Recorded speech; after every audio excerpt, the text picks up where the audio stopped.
to LOA Today. I'm Walt Thiessen. With me today are Louis D'Souza and Anne-Marie Young. This is your Daily Dose of Happy. We are so happy you decided to join us today.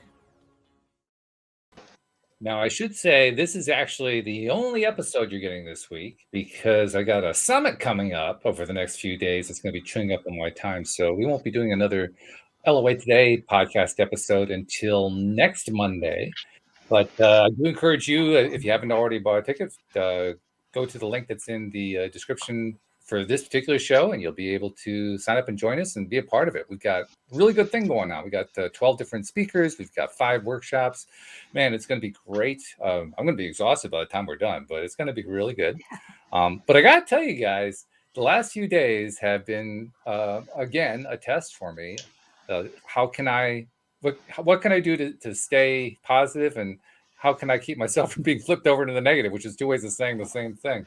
But I'll tell you, like, 2 things that have been going on that are just kind of mind blowing to me. Let's see, was it about 10 days ago? I received a notification from Facebook. I think I may have mentioned this, but I received a notification from Facebook that they were restricting my ability to post on Facebook. They weren't specific how. They gave me a link to say, go to my support inbox to find out more. I went there and there was no information there. There was nothing. You go to the violation section, nada. And then I tried actually posting to a number of places and found that groups was where I was being blocked. So I tried posting to a group and I got a message that was very vague, but the most that it would say is, well, you've been spamming. Well, I haven't been spamming. I haven't been doing anything like that.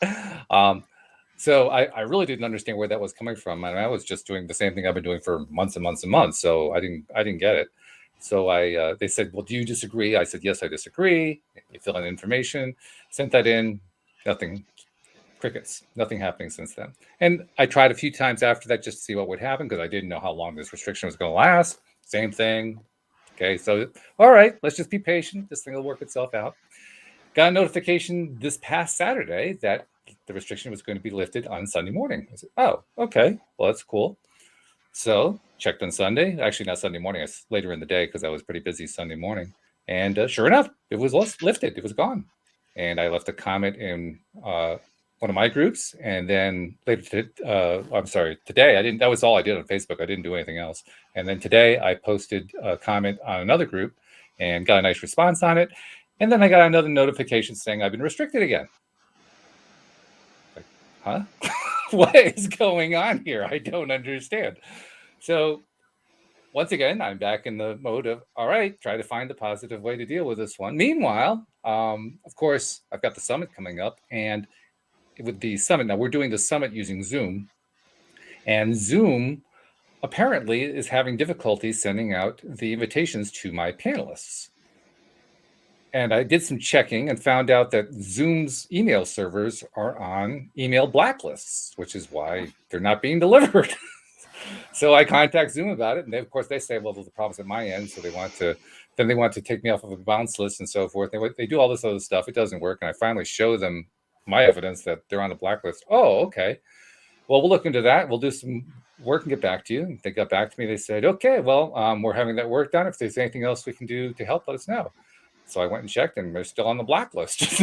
No progress made, just a lot of PR going on there. And that's kind of like how things have been going the last few days. I mean, just before the show today, Anne-Marie was being blocked in terms of her ability to log in with her laptop, for goodness sake. I mean, and there's like a bunch of them I could point to, but I really don't want to go down a negative road. I'm just saying this is really weird, and this is really interesting because I know on the one hand, anytime that something comes into my life, I attracted it. On the other hand, like, okay, what did I do? On the one hand, on the other hand. So yeah, that's what I'm dealing with. How are you guys doing? I think I've had a day like you today, Walt. So Louis, you can cancel us both. I've just had a quiet day. Nothing too exciting. See, that's the trick right there. You don't post anywhere. You don't do anything, and everything works out fine. That's good. Don't get involved with the world, and you have a seamless. That's right. Oh, my one goodness. of my tenants is leaving, so I have to work on that. And yeah, that happens. Yep. Well, I had a nice long run with her. All this stuff happens. I mean, stuff happens. That's what happens when you live in a world of polarity like we do. The question is, how am I going to deal with it? And some of it, there's nothing to deal with. Other parts I can deal with. And so I just deal with the parts I can deal with. And the rest of it, I leave it alone. I don't know what else to do with it other than to, in entire terms, try to find a way to appreciate it. Haven't found that one yet. Anne-Marie, if you have any hints on that one, give me an idea. I haven't quite found that one yet. So when it's the stuff that you can figure out and you can do, are you appreciating how easy that is to resolve? I can appreciate how easy it is for me to do my part of it. I can't say I'm totally on the page yet of how easy it is to resolve, because right now my trust level isn't really good. Right. And so that's kind of what I'm working on, is getting that trust level back. But certainly your question is the right question to ask, because ultimately that's where I have to move to. Ultimately, I have to be in that place of, this is all working out for the best. Or to quote the movie that I quoted at the end of last week, the Best Exotic Marigold Hotel. They had a really great quote in there. The quote is, everything is going to be all right in the end. And if it's not all right, it's not yet the end. So it's not yet the end. That's what I keep telling myself. It's not yet the end. I love that saying. If not that, something better. Mm-hmm. It really helps keep you moving forward.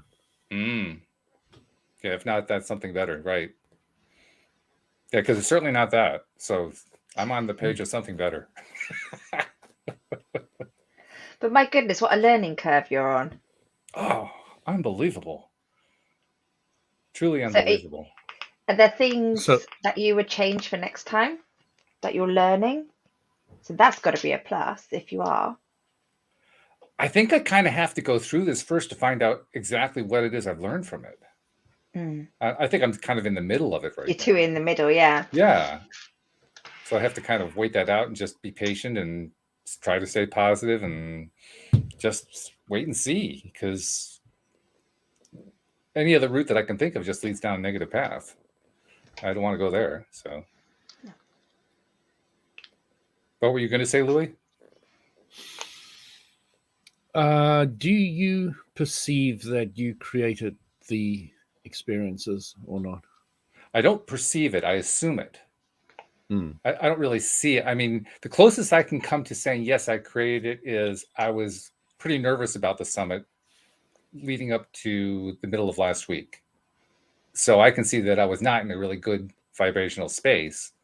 And it's not a big stretch to assume that therefore that led to this.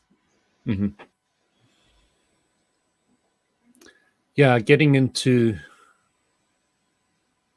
the success mindset that, you're expecting to be successful and you can feel it's going to happen is the place where you really want to be to move forward in any business venture. And if it's a practiced vibration, it's much easier. But if it's a new thing that you're wanting to play with, then you're building up the positive vibes. I hate those words.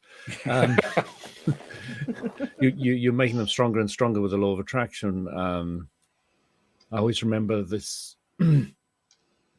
This woman gets into the Abraham Hicks hot seat, and she was saying, she was incredibly successful, and she was very good at promoting and advertising and all the rest of it. And she said just the other week, Microsoft just hired her.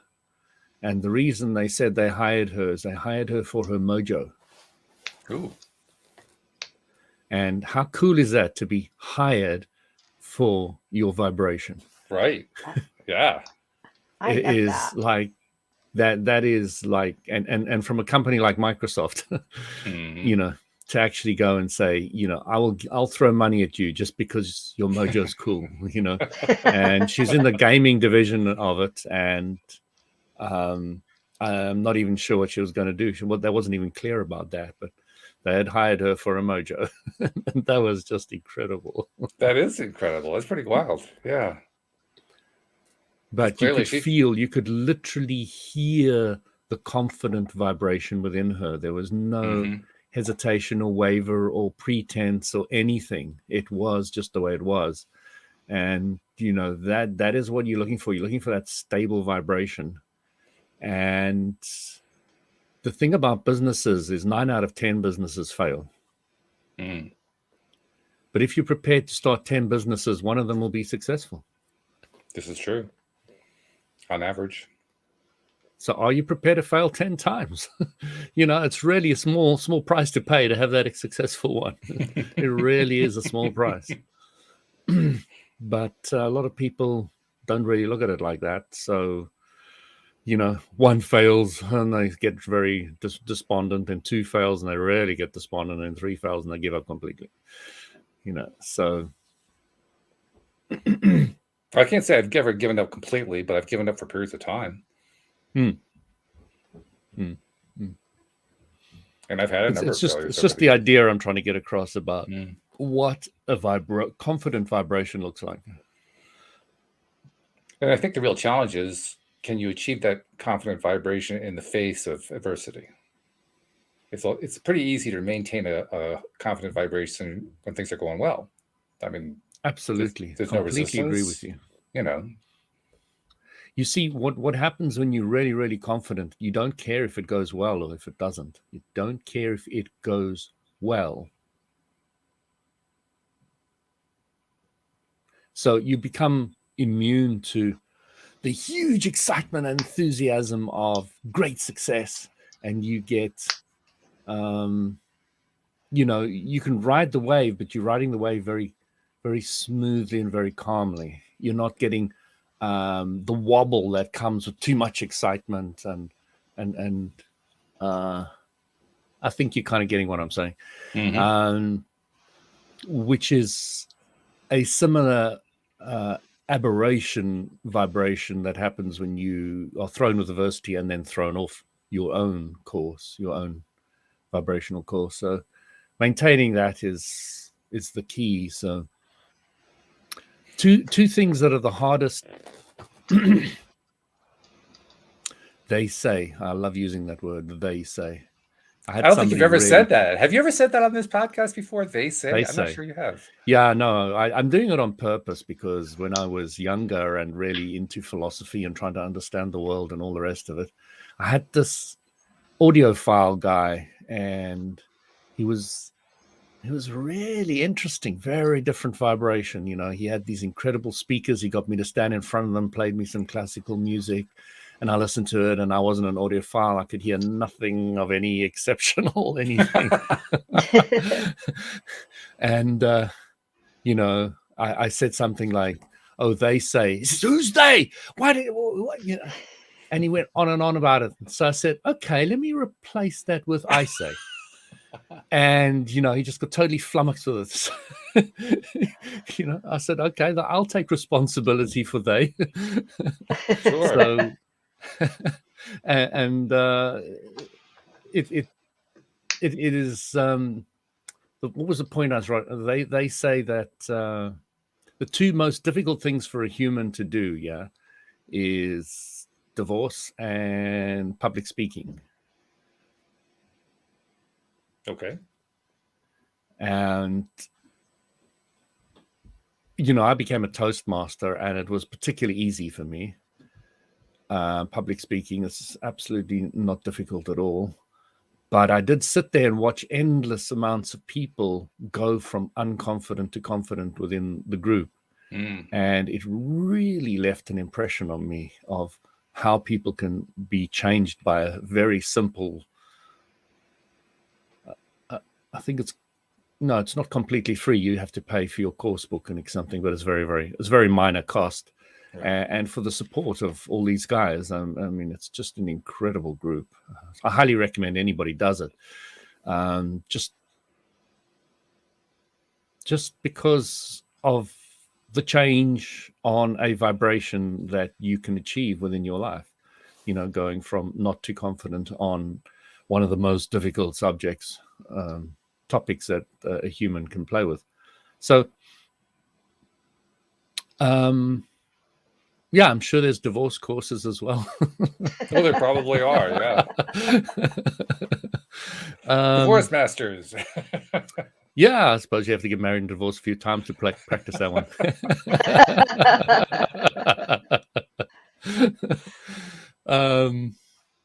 Yeah, it's quite interesting for me because I never really planned to be married, and I never really planned for divorce. I just planned to have a partner, and that's pretty much what I got. And yes, I did the label marriage, but it's of no overly huge consequence in my life at all. I chose to have a spiritual wedding. I know we're going way off course here, but so it was at 5 o'clock in the morning at Victoria Falls, underneath a tree on the lawn, overlooking a waterhole, with the spray of the Victoria Falls in the background, and two birds sitting on the top of a tree, while my good friend officiated it. And the words are sublime. I mean, if I give you the words, you will absolutely love it. Nothing like till death do us part and that kind of rubbish. Mm-hmm. And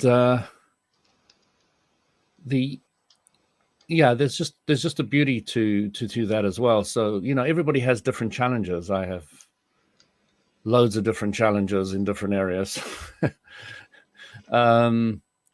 So what are your challenges, Louis? What are my challenges? I already struggle to still my mind. I don't always have the out-of-body experiences or the inner experiences that I desire. So my desires are very different to everybody else's on the planet. They want a car or a house or a partner or this. You know, none of those. You know, those are kind of being fulfilled for me. And my journey is very much an inner journey. Yeah.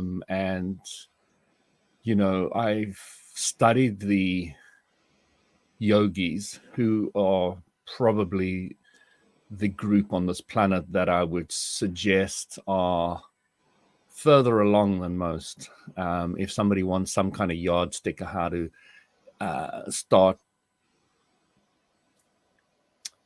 traveling the far country, I like those words. The inner world. That is and it's a very personal journey. It's a journey that very few will ever understand. After being how many years with you, Walt? 5, 6 years? It's been a while. Yeah, it's been a while. You're starting to get bits and pieces of the journey. Mm-hmm. But if you weren't sitting listening to me every Monday, you probably would miss it all in one episode or whatever. So, you know, it's the challenge of, for me, my biggest challenge is probably laziness. I don't have a huge desire even to spend in the inner worlds. So getting the reason for being is one of my challenges. Getting it clearer and clearer. And one of the things I'm absolutely quite passionate about at the moment is soil, is the earth, is the planet. And I'm starting to realize that I picked up so many different bits and pieces in my life already on the subject, that I was quite amazed. Just the other day, I was sitting down and realizing that all the way through my childhood, I used to pick up stones. I used to hike and camp in the rivers and the water. I used to help in the garden. I used to dig with a pickaxe for hours and hours and hours. And there's a reason for that.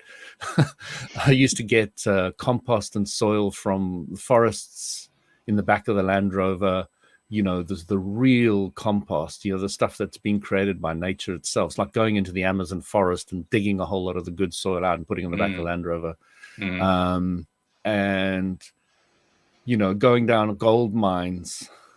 We had one down from our house, and I think I mentioned this the other day.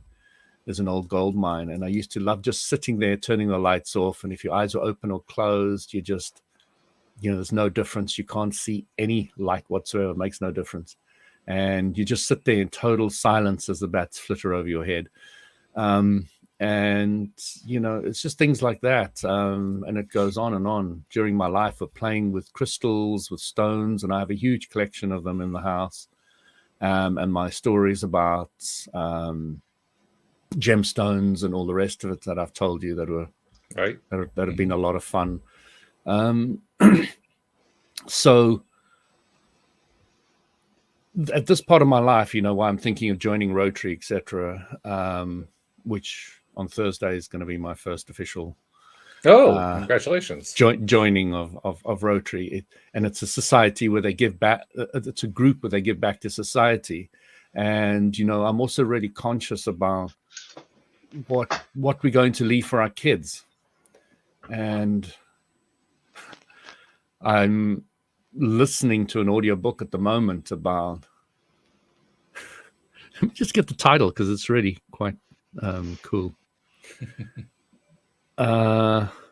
It's called The Vegetarian Myth. Vegetarian Myth. Okay. Lierre Keith. I highly recommend if anybody wants to understand this journey of this individual, of how much and how quickly we are destroying the planet on such a wide portion, and how even vegetarians are completely wrong in their understanding. And this person has gone and broken it down into incredible detail, and how she's tried to put the pieces of the puzzle back together for herself, so she can start living a life that is more in line with her consciousness. And she used to be really radical about being vegetarian. She's not anymore. She used to be really radical about this, not anymore. And she explains the whole logic of how it's all broken down and how it all works out now. And it's just absolutely incredible. And the length and breadth and the seriousness and the passion of the individual is just, it's quite incredible. What a journey. I mean, I've still got another 8 hours, 52 minutes left, but what a journey. You start really realizing how much we are destroying the planet. I mean, just the degree to which we're damming up all the rivers. And when we dam up a river, the incredible amount of destruction that goes on below it.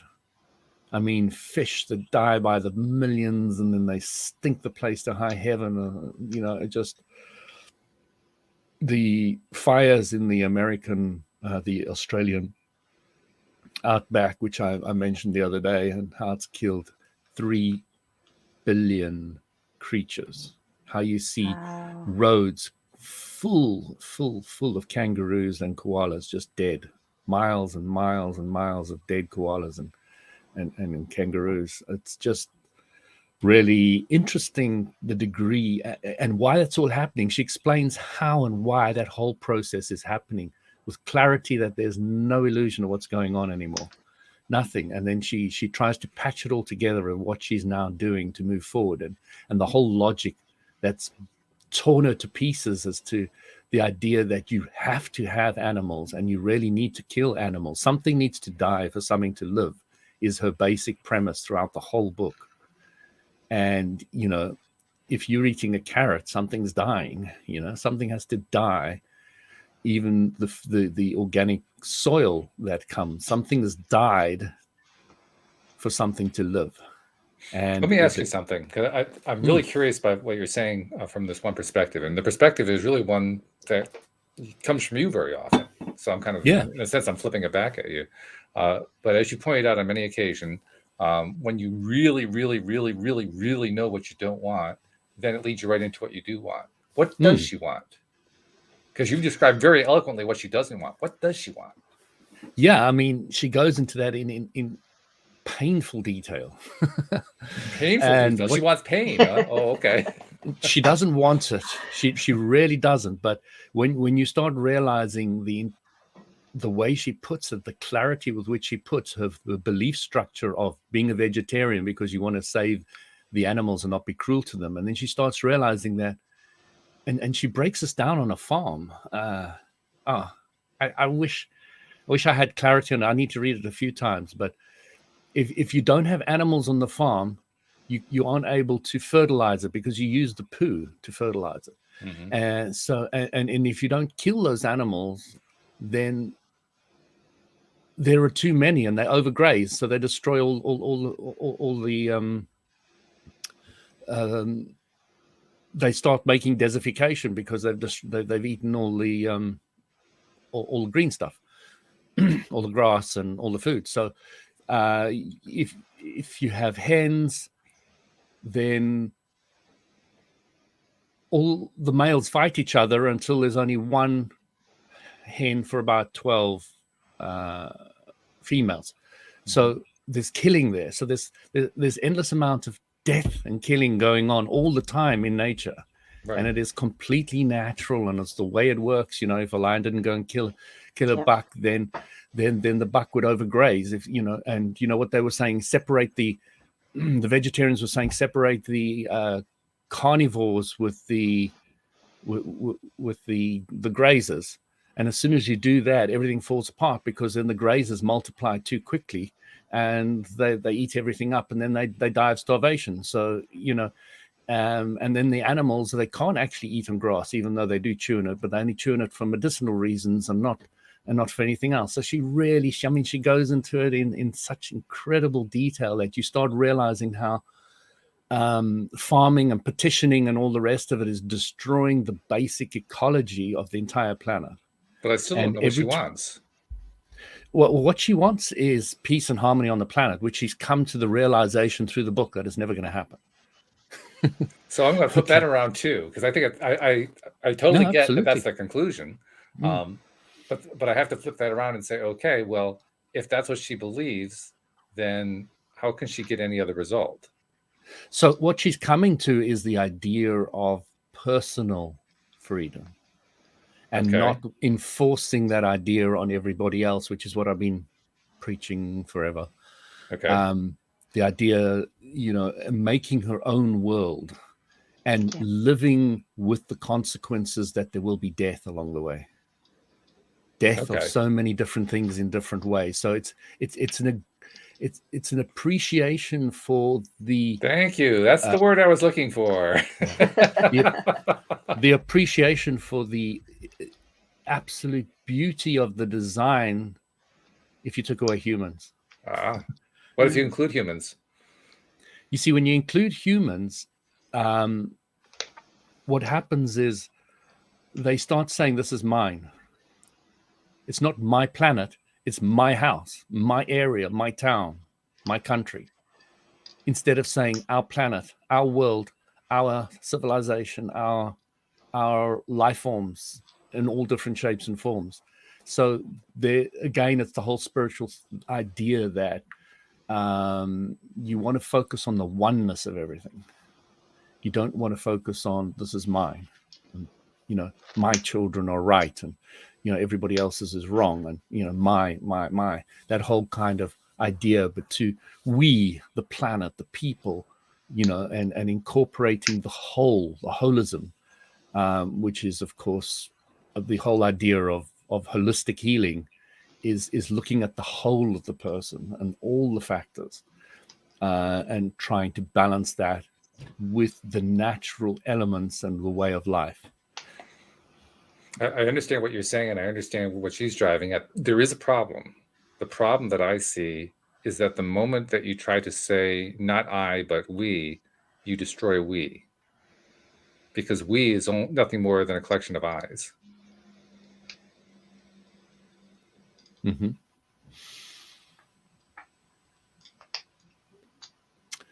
Eyes that are all having different agendas. So what kind of eyes would be advantageous for the whole? Is it what kind of eyes are advantageous, or is it what kind of a perception of the eyes is advantageous? Yeah, is it the perception, or is it the individuals themselves? Because I think it's more the perception of the individuals. Well, the individual has a perception, so yeah, you can use the word perception. Let me rephrase. I think it's the perception. It's her perception of the individuals that's going to be making the difference. How is she going to see the individuals? If she's seeing the individuals as being wrong for individual, that's going to lead her down a rabbit hole she won't recover from. But if she's willing to see them as, yes, part of a whole, but also celebrating the I-ness of them for the same reason that she's celebrating the death factor, for instance, it's going to be a different kind of experience. She gets to all that along the way, but the journey is very painful for her. To see her vegetarian group as now wrong, and then seeing them also as right for her when she was at that stage of looking at the whole process. So it's been a really complicated journey for her, and I'm only quarter of the way through the book, but she starts to get a plot of land, and she starts to try to want to grow things in harmony with her belief structure, and everything gets thrown out. She starts with growing little seeds and planting them. Then all the what do you call those creepy crawlies? Slugs eat up everything. So how do you get rid of slugs? So she wants to put copper down, but she can't afford copper. And then she gets some kind of stuff and puts it down, and then she finds out how it kills them, because all of them vanished within a day or so. What it does is it goes inside the body and cuts up like 1,000 little cuts, and it cuts the whole snails and all the rest of it, cuts them inside their body to 1,000 cuts and kills them. So they kind of bleed to death in the way that they do. So she gets traumatized by the fact that she even did this.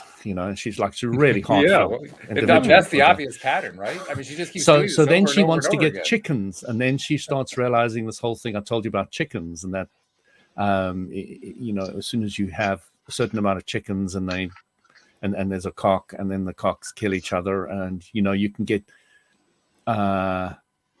cocks for free. They can't even give them away, but the hens, they're quite expensive.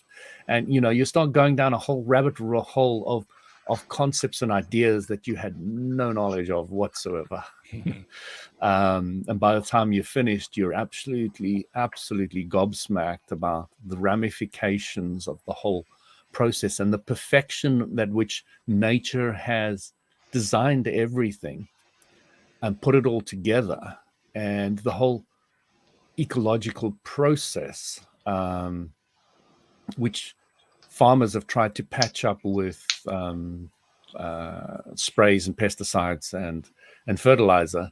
And when it was done naturally before, and even the fish running up the rivers let out a huge amount of certain mineral or something, and that affected so many things, which consequently helped other areas. And instead of using fertilizer, there was a natural way of doing it, but now they've dammed everything up. The fish can't go up the rivers anymore, so all of that has been destroyed. And when you start seeing the whole process that nature has designed, and how beautiful and perfect it is, and how there's so much more desertification, so you have to dam up more rivers, so that you have to take this water and put it into the plains in let's say America, and that just dries up and evaporates very quickly, and you have to use more and more water for that, as it becomes more from soil to sand. As it becomes desertification, it goes on and on all over the planet, and the degree to which that has been accelerated over the last 50 years has been gargantuous. And of course, that's where our food comes from. So, looking at it, the whole system is so messed up in so many levels, in so many different ways, that it was really an eye-opener for me. The degree, this book really puts it into perspective on ways I've never dreamt. The degree to which things are changing, and we have to find ways around that. And one of those videos I sent you, which I don't think you guys watched because I think it cost $10, that guy had found a solution of speeding up that process by 400%. Oh, right, I remember that. Yes. Yeah. And that was a mind-blowing thing, you know, that we've and it's a closed loop system of healing and speeding up the whole process of growing things, etc., in a very holistic way. I actually didn't watch that, not because of the fee. I didn't watch because I lost the note. What's the name of that thing again, so I can make another note? I put it in the messenger group between Anne-Marie, you and I think. Yeah. Oh, okay. Yeah. So it's still in the group somewhere there. I'd have to go back and find it there as well myself. So. Oh, all right. Well. But that was an incredible story of what this guy's managed to achieve. And so, you know, more and more people are coming up with incredible ideas and ways of trying to solve a lot of our problems. But again, we really have to go back to a more natural way of living. And as I've said before, flying in the planes and looking over these endless farming fields, these little green paddies of this is my field, this is my field, this is my field, which stops the animals going through them, you know, which are boarded up and fenced and all the rest of it. Then, you know, once you start realizing, and this book really is good at that, explaining how important the animals are in the equation. And, you know, really eating eggs is actually good for you. But battery farming of the hens is not, but organic eating of organic eggs and, you know, and that kind of thing is essential for your health, for your body. You know, from the whole body was going to pieces as well when she was trying to eat like that. She even looked at the whole breatharian idea. I don't know if you've ever heard of it. No. Well, breatharian is somebody who claims to live off source energy. That's the way you and I would understand it, as opposed to eating anything physical. I hadn't heard the term, but I know the concept. Yes. Yeah. And she went through exactly the same stories that I went through. Some breatharian was locked up in, I think it was Australia or New Zealand, under scrutiny of a very high level medical doctor, and her poo was scrutinized and this was scrutinized and, you know, everything like that. And she started getting sicker and sicker, and eventually they had to let her out because she was close to kidney failure or something. But, you know, she couldn't do what she said she was doing and not eat anything. She was not a true breatharian. And, you know, it raises the question, are there any? I'm not saying that it's not possible. I'm asking the question because I suspect that I doubt that there are too many humans on this planet who are so far advanced ahead of everybody else. I know that there are a few who we can point to. Each of us has been able to point to people who we find are very far in advance. But I've also learned a little bit of skepticism with that, because I found that people can be advanced in one way and not advanced in other ways because we have different growth patterns. You know, absolutely. So it wouldn't surprise me if there are people, for instance, who have learned how to, in some ways, to transmute source energy directly into bodily energy, but that doesn't mean they can live on it. It just means that to some degree they've done something that other people haven't been able to do yet. Absolutely, and I would agree with that completely. There are purportedly masters that are 5,000 years old, etc. Plus, you know, 30,000 years old. But, you know, it doesn't make much sense to me. I wouldn't want to stay on this planet for 30,000 years. Couldn't think of anything worse in any possible way. Well, it raises the question, why are they doing it? Well, they say that they're giving back. You know, they're helping humanity, and that's their only goal. They have no other agenda whatsoever. Nothing else exists for them. So they haven't paid the debt off yet? I mean, really? There's got to be an amortization on that somewhere. Well, you know, in a sense, we don't die if we look at source energy. If we go, you know, physically we die and we go to source energy, and then, no, you know. My point is that if the sole purpose is to give back, I mean, how much do you have to give back? Do you have to give 30,000 years back? I mean, to me, it starts to become excessive after a while, and I wonder, why is it excessive? Yeah, I mean, there's many ways of looking at it. I mean, you could always say that there's always new people who are on different levels who I can help. So it could be a never-ending helping process of different individuals. But as one master once said, and I always smile when I listen to this for the first time, the students were lapping up what this guy was teaching, and they were saying, "Oh, you're so good and so amazing. Why aren't there more masters out there?" He says, "Because there's not many students. There's not many people that are ready." That could be. And I really felt that there was a huge truth in there, because even myself, when I'm sitting here struggling to meditate, and I've got the time and the place and I've got things, and I'm thinking, something's missing.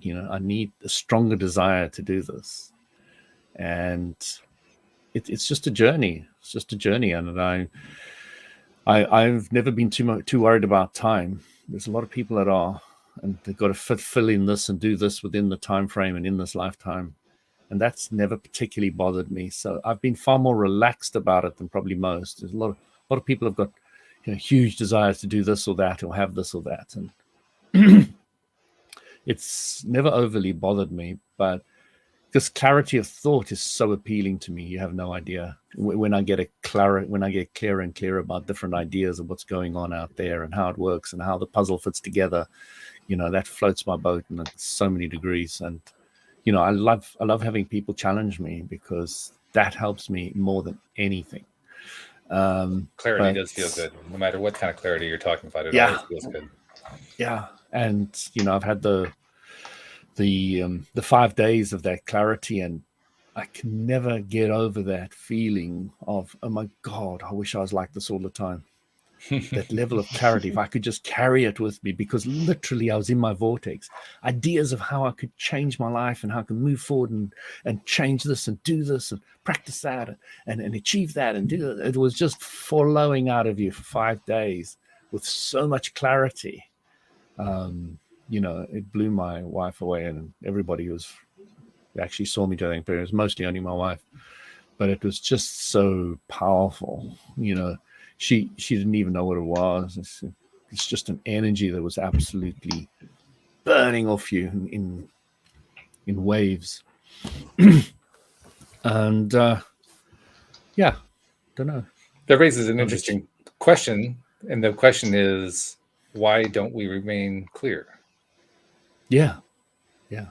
And the answer I've come to is fairly simple. We destroyed the planet, so therefore we don't have the clean air, we don't have the clean water, we don't have the clean food, we don't have the high vibrational food, etc. Which is why I work so much on my water. I work on my food and work. I don't like using work. I prefer to use the word play. I play with my food. I play with my water, which is probably a lot more accurate than working. For me, and the way I do it. So, I'm starting to get all the pieces of the puzzle together so that I'm clearer and clearer and clearer, and that there's less and less toxins in my body that need to be cleaned out. And I'm very quick now at knowing when I'm toxed and how to detox it. Just go and lie in bed. Oh, my tens. Okay, in Jinshinjutsu terms, the shoulder blades like this, and in the middle is your 10. That's your 9. And that's your 3. But I often there's tension in the 10, so I take my hands that are double jointed and I just put them in there, hold on my spine, hold different places where I feel right, and they just you get that relief and release, and you're like, oh, this is just so glorious. I wish more people could do this often. We're aware enough to play with all these things, and then I play a computer game or something, and I get myself tense, and then I say, oh good, I'm tense now, I can go and play on the bed. So to me it's a game of playing with contrast, and I'm making my own contrast, because I don't go to work and I don't get stressed by my boss, and and all these kind of things that often stress people. I've got 2 incredible children who are so balanced to hardly bother me at all, in almost any shape or any way. All I'm doing is playing Barbie with my daughter for hours and in the lounge and making up scenarios and just doing whatever they want to do. So I create my own contrasts, which is absolutely certain. But then I think if I was out there helping the awareness on the whole soil front, and the beauty and the power and the balancing power of the earth, of the 4.7 hertz, and how it can help the psyche and a lot of the problems that are created by our intellect, by us cutting ourselves with our sharp knives, and others can be balanced and harmonized by the earth. And, if people could just work a little bit more with that, I'm just excited to share more and more ideas of how this is possible and how to achieve it. And how you just explained pretty extensively why it is you joined the Rotary Club. That's exactly what your purpose is, I think, to go to that club and start that path that you just described. That there's some incredible individuals there from every walk of life. I know that one of the guys in the Rotary Club I'm joining is a member of, not a member, he owns a garden center. So he grows plants and he grows things and he sells soil and, all the rest of it. And I'd love to sit down with him and discuss certain things with him all, for hours. And there's a doctor there and I want to have long chats with him too. And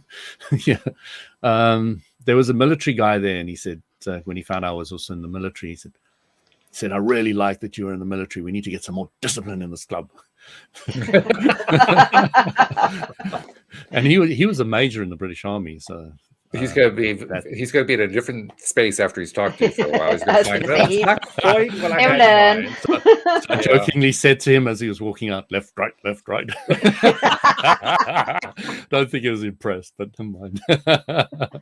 Yeah, I got something I got to bring up with you guys. I had an interesting experience yesterday because for the reasons that I gave at the early part of the show, but also other stuff I've been dealing with, I've really been working on my energy, my focus, attention, lots of exercise of appreciation. How much can I appreciate? Can I appreciate this? Can I appreciate that? Just continuously cycling through all the different stuff and finding ways to build the energy, build the vibration and so forth. And in the process of doing that, I had a very interesting experience yesterday that has not totally left me, which I think is good. And I'm just curious to know what you guys think of it. What I'm not quite sure how to describe this, so I may kind of meander a little bit. But in a nutshell, what has happened is I was doing that so intently and with such continuity that I reached a point yesterday where for lack of a better term, I felt my aura. I couldn't think of another way to describe it, but I was feeling energy all over me. And it was low vibration energy. It wasn't high vibration. And I recognized it as low vibration energy. Now I wasn't feeling it in the sense of, oh, I feel so angry or so depressed or so whatever. I wasn't feeling that. I was just feeling the energy of it. And so I said, okay, well, I think that's what this is. I think that's what I'm experiencing. You didn't feel it was negative in any way? I didn't associate negativity with it. I just simply said, this feels like it's a lower frequency. That's the way I was thinking about it. It just seems like the frequency is low. So if my hypothesis is correct, if this is a low frequency energy that I'm feeling right now, theoretically, that means I can raise it.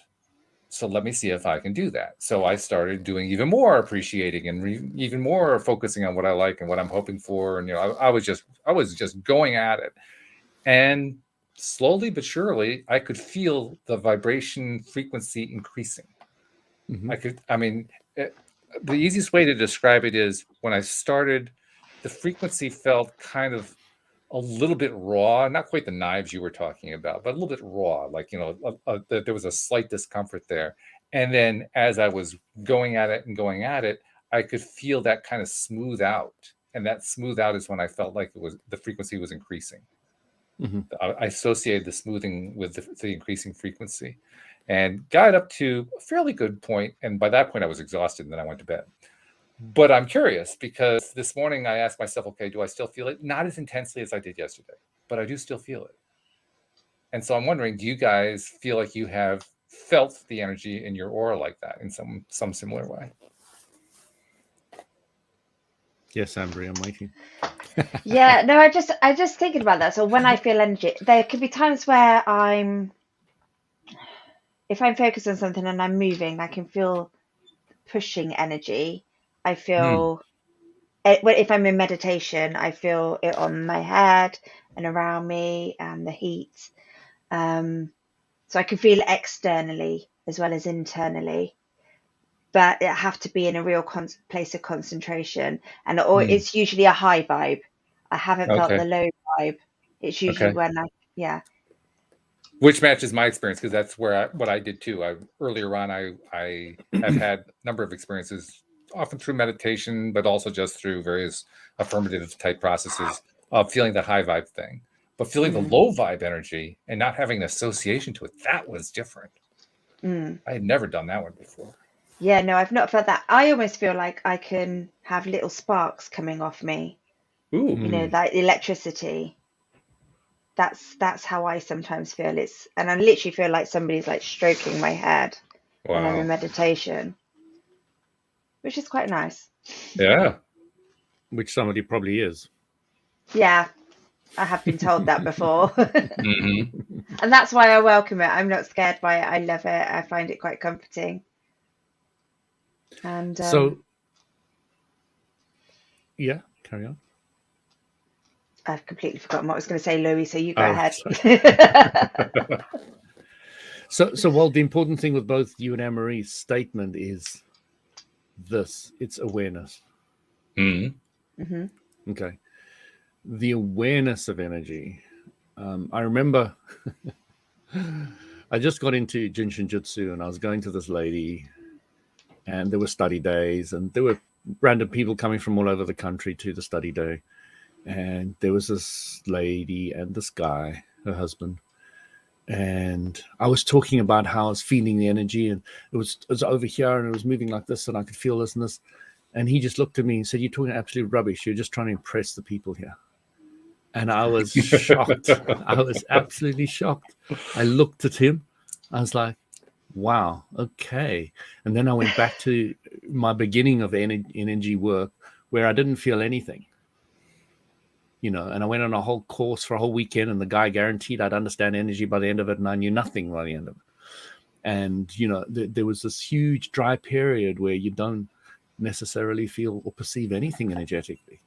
Now, energy is so much part of me, I can't perceive it much anymore, because I just know it, just do this, Yeah. and it doesn't have that big impact which it used to have before, because it was new and I could really see it and perceive it. And now I'm just working with it all day, every day, so it's like completely different. So the point to my question is, then you have been through a period where you could like tangibly feel that energy as it flowed. You could feel the vibrational frequency of it. You could feel all the elements of it. I feel it right as it now. did stuff. Okay. Okay. But what I'm starting to do now is I'm starting to see it. That is incredible. Are you? Yeah. Can you describe what it looks like to you? Yeah, I mean, when you see waves of heat, you see the like you look on a highway. And that's what I'm seeing. I'm not seeing colors yet. I'm just seeing it all around me, but I have to defocus my eyes in a certain way, and then I just see this whole thing moving around me all the time, and it's rather hypnotic. I can sit and look at it all day, every day. So I find it very good to still my mind. Is just to look at this energy, and it doesn't matter if the lights are on or off in my room. I can still see it. It doesn't make any difference. So I've actually experienced that too. Not continuously. I don't see that on demand. When I can see that most often? When I watch the movie The Celestine Prophecy. It's really strange. All I have to do is watch that movie, and all of a sudden I'm seeing the energy again. It's bizarre. The flow of the book is horrendous, but I tell you, some of the concepts in it are incredibly spot on. Absolutely. So some of it's good, some of it's off, but that's all right. Yeah, I remember a very intellectual reading it. She was at university, and I used to spend quite a bit of time with her. She read it, and she pointed out all the flaws to me. And because I was such a spiritual seeker, and I was seeking the spiritual message in it, and I didn't care about the underlying flaws, I missed them completely. And she only saw the flaws and didn't see any of the spirituality in it. It was like, and I was blown away, because I just see how perspective can change an entire book. Whatever where your focus is. And I will take truth from dustbins and from drug addicts and from, it doesn't matter who, what, where, or when. If somebody says something that I feel is really spot on, or is clear, I just love it. I don't care where it comes from. And actually, as you're saying that, the fact that the Celestine prophecy in the movie, they illustrate energy in the movie. It's part of the storyline. I think that's probably what stimulates me to be able to see it afterward, because I've just been watching a sort of a CGI version of it, and the CGI version is close enough to the real thing that it's not that big of a leap to get there.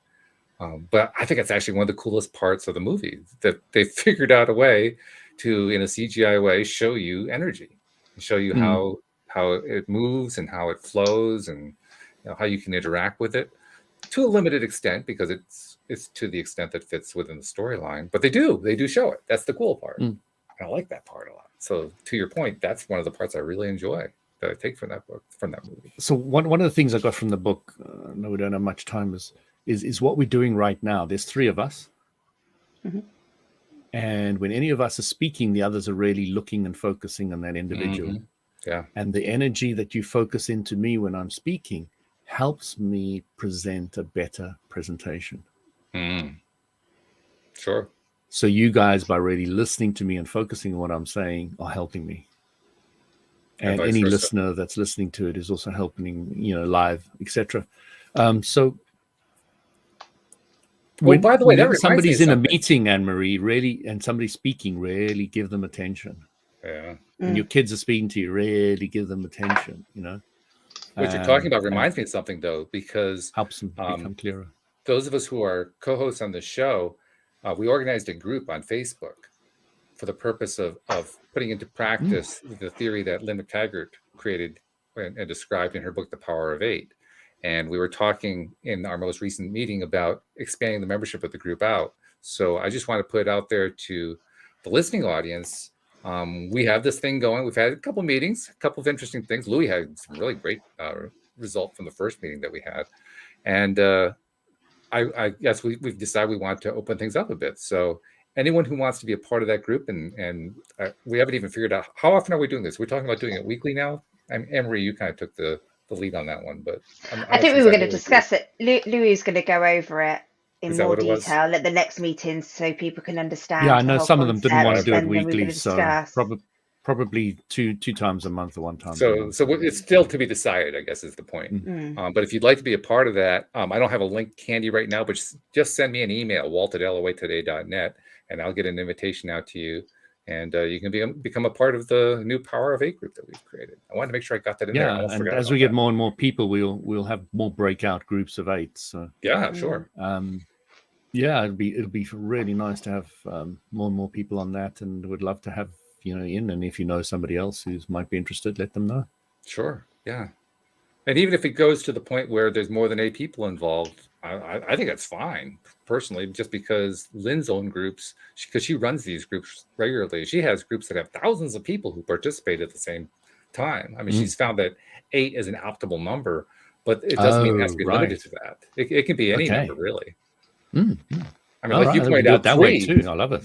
We got 3 right now, and 3 has a positive effect, and then of course we have all the listeners who tune in afterward, and they add to that positive effect. But I love the idea, because I fully believe and understand and agree with the concept of the law of attraction, that 8 or more other people are really helping me achieve vibrationally my goal. I mean, wow, because I understand the power of that, because that's really what we're trying focus to do. on that for more than 14 seconds, and you now got 2,000 man hours of labor given to you instantly by the law of attraction. So yeah, I like the idea. Very good stuff. So send that email, and we'll get you included in that. Meanwhile, thank you guys for a great hour. I'm going to be carrying this one through the rest of the week, since it's the only episode I'm doing this week, but you gave me some good energy, so thank you for that. And looking forward to seeing those of you who are going to be part of the summit this week. And for the rest of you who decide not to, well, we'll see you all next time here on LOA Today. Goodbye, everybody. Thank you.